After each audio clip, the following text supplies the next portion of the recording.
There is no single law or statute that provides a catch-all cause of action for wrongful termination. Rather, the term refers to a broad group of laws that protect employees from termination in very specific situations.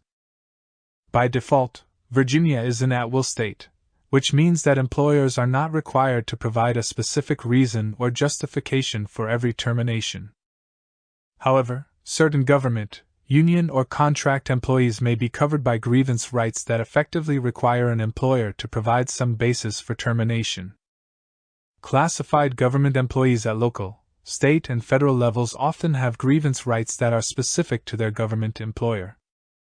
In most cases, employees can grieve termination decisions before a hearing officer or panel, compelling the employer to substantiate the factual and policy basis for the termination. Unions negotiate for a collective bargaining agreement, or CBA, on behalf of their represented employees. The CBA is a contract between the union and the employer.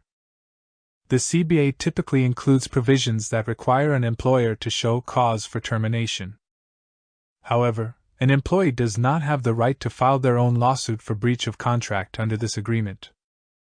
Alternatively, the employee typically must rely upon the union to support and advance a grievance through arbitration proceedings.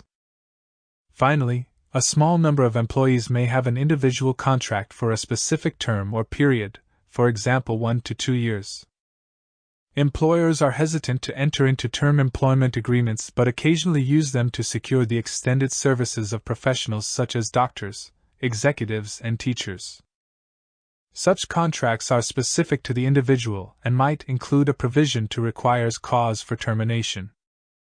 If you do not fall into one of those categories, it becomes the employee's burden to prove that the employer's termination decision is nonetheless in violation of specific state or federal laws.